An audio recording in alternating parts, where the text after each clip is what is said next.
ఇచ్చే గౌరవం ఇదేనా? ఇంతకు ముందు వర్తింపజేసిన ఆ ప్రోటోకాల్ నాకెందుకు వర్తించట్లేదు అని చెప్పి నేను ప్రశ్నిస్తున్నా. మీ విజ్ఞతకే వదిలేస్తున్నా అని చెప్పి మాట్లాడాడు.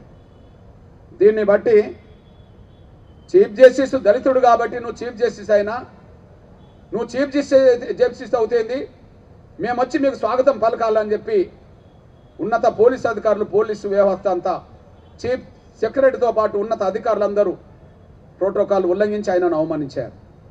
అంటే మాకు అవమానాలు తప్పవు అనడానికి సాక్ష్యం నాటి నుంచి నేటి వరకు కొనసాగుతూనే ఉన్నది.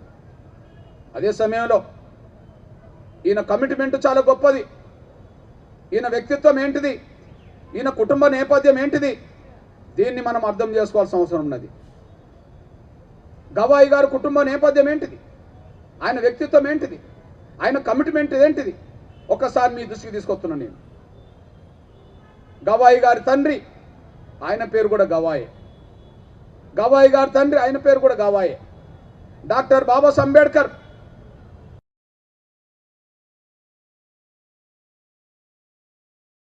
స్వీకరిస్తున్న సందర్భంగా ఇప్పుడు గవాయి గారి తండ్రి అయిన ఆనాటి గవాయి ఆయన కూడా బౌద్ధ మతం స్వీకరించాడు. అప్పుడు ఆయన వయసు 25 సంవత్సరాలు. అంటే డాక్టర్ బాబాసాహెబ్ అంబేద్కర్ని అనుసరిస్తారని, ఆయన మాటలకు విలువనిస్తారని ఆ కుటుంబం వాళ్ళ తండ్రి నుంచే సాక్ష్యం చెప్పేసింది. అంతేకాదు, డాక్టర్ బాబాసాహెబ్ అంబేద్కర్ ఒక రాజకీయ పార్టీ ఆయన చనిపోవడానికంటే ముందు పెట్టాడు, అదే ఆర్పిఐ. ఆర్పిఐకి కొంతకాలం గవాయి గారు కూడా నాయకత్వం వహించాడు.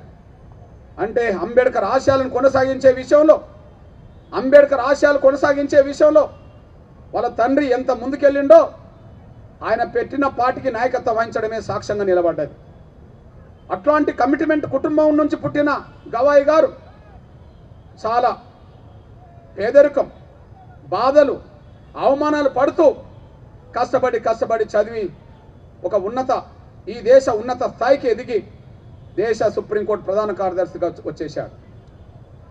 ఇక్కడ మీ దృష్టికి ఒక విషయం తీసుకొస్తున్నా, ఈయన ఎంత కమిట్మెంటో చెప్తున్నా నేను.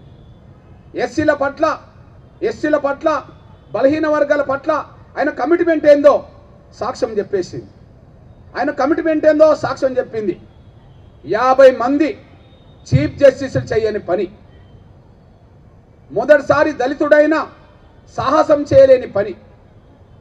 ఎవరు మొదటిసారి దళితుడు చీఫ్ జస్టిస్గా అయింది? బాలకృష్ణన్ గారు.